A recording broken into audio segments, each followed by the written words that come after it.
কাঁঠাল খাওয়া কি এত সহজ? কাঁঠালের আত্মকাহিনী শুনলে কাঁঠাল খাইতেই মন চাইবে না। হ্যালো এভরিওয়ান, আসসালামু আলাইকুম। আশা করি সবাই ভালো আছেন। আলহামদুলিল্লাহ আমরা ভীষণ ভালো আছি। ঈদের সময় বাড়িতে গিয়ে যখন চলে আসবো তো ভাবলাম যে একটা কাঁঠাল নিয়ে যাই ঢাকায়। এরকম একটা চিন্তা মনের মধ্যে চলে আসলো, সেই অনুযায়ী কাজ শুরু করে দিলাম। আর আমার ভাই গাছে উঠে একটা কাঁঠাল কাটলো আর কাঁঠালটা সোজা পুকুরের মধ্যে চলে গেল।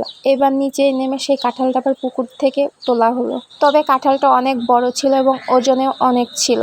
কাঁঠাল কি জানতো ও ঢাকায় আসবে, আর এই ঢাকায় নিয়ে আসার জন্য এত সাজগোজ করানো হচ্ছে। এবার বাড়িতে গিয়ে দেখলাম অতটা বেশি কাঁঠাল ধরে নাই, আর এসব গাছে কাঁঠাল এত পরিমাণ ধরে যে কাঁঠালের টইটম্ব হয়ে যায়। কাঁঠাল কি এটাও জানতো যে আমার শ্বশুর বাড়ি যাবে বেড়াতে, আর সেই কাঁঠালটা বাবার বাড়ি থেকে শ্বশুর বাড়ি নিয়ে এসে শ্বশুর শাশুড়ি মিলে কাঁঠালটাকে সেই সুন্দর করে পরিপাটি করে আমরা যখন বাসে উঠবো বাসের বক্সে দিয়ে দিল। কাঁঠালটা সোজা ঢাকায় চলে আসবে। ঢাকায় আসার সময় শুধু কাঁঠালই না, কাঁঠাল ছাড়াও আরও অনেক জিনিস নিয়ে এসেছিলাম। আর যখন কাঁঠালটা নিয়ে আসি কাঁঠালটা কিন্তু অনেক কাঁচা ছিল, আর বাসায় এসে কাঁঠালটা পাকা শুরু করেছে। হাত দিয়ে টিপে দেখলাম আসলে কাঁঠালটা পেকে গেছে, এখন ভাঙ্গার পালা। আর এই কাঁঠাল খাওয়ার মধ্যেও বিশাল বড় একটা কাহিনী আছে। আর আমার আধুনিক জামাই তো হাতে 1 পোয়া সরিষার তেল মেখে কাঁঠাল ভাঙা শুরু করে দিল। কাঁঠালের আঠার ভয়ে এত সরিষার তেল মাখলো তার হাতে আঠা না লাগে। বুদ্ধি আছে। কাঁঠাল ভাঙার স্পিড দেখে আমি মনে মনে ভাবলাম কাঁঠাল মনে হয় সেই খাওয়া খাবে।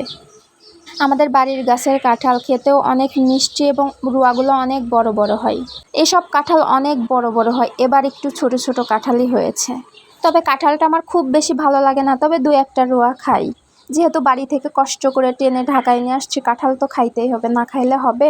এই কাঁঠাল খাওয়ার করুণ একটা কাহিনী হলো, আমি আমার জামাই ঢাকা থেকে বাড়িতে গেলাম। বাড়িতে গিয়ে আমার শাশুড়ি একটা করে কাঁঠাল ভেঙে দিচ্ছে আর আমার জামাই একটা করে কাঁঠাল খেয়ে ফেলতেছে। তখনই আমি মনে মনে ভাবতেছি এত কাঁঠাল খাইতে পারে, তাহলে এবার ঢাকায় যাওয়ার সময় একটা কাঁঠাল নিয়ে যাব।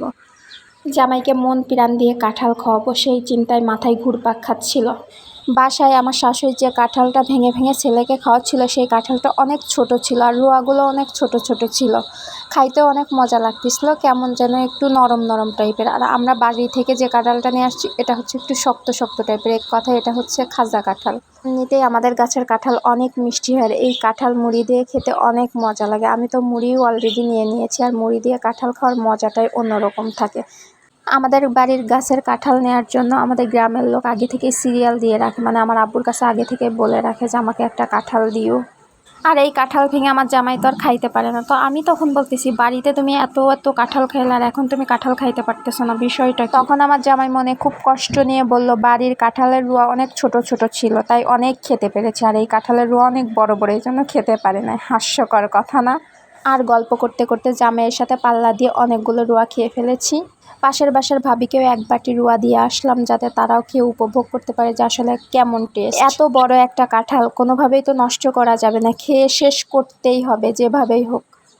তবে এই কাঁঠালটা 2-3 দিন ধরে খেয়েই যাচ্ছি। ফুল কাঁঠালটা ভাঙছিলাম না, আস্তে আস্তে ভেঙেছি আর আস্তে আস্তে খেয়েছি যাতে নষ্ট না হয়। যেহেতু কাঁঠাল অনেক শক্ত, এজন্য অতটা বেশি নষ্ট হয় নাই। আর জামাই তো কাঁঠাল খেতেই চাচ্ছিল না, তাই মনের মতো করে জোর করে করে কাঁঠাল খাইয়েছি, কোনোভাবেই ছাড় দেয়নি। আর কাঁঠাল ভাঙার 3য় দিন কাঁঠালটা ফুল ভেঙেই ফেললাম, কারণ আর কাঁঠালটা রাখা যাচ্ছিল না। 1 বক্স করে ফ্রিজে রাখছিলাম, আর 1 বাটি অন্য একটা ভাবিকে দিয়েছিলাম, আর যেগুলো ছিল আমরা সব খেয়ে ফেলেছিলাম। শুধু কি কাঁঠালই, এদিকে আমও নষ্ট হয়ে যাচ্ছে, এজন্য বুদ্ধি করে আমের জুসটাও বানিয়ে ফেলেছি। সবাই ভালো থাকবেন, আল্লাহ হাফেজ।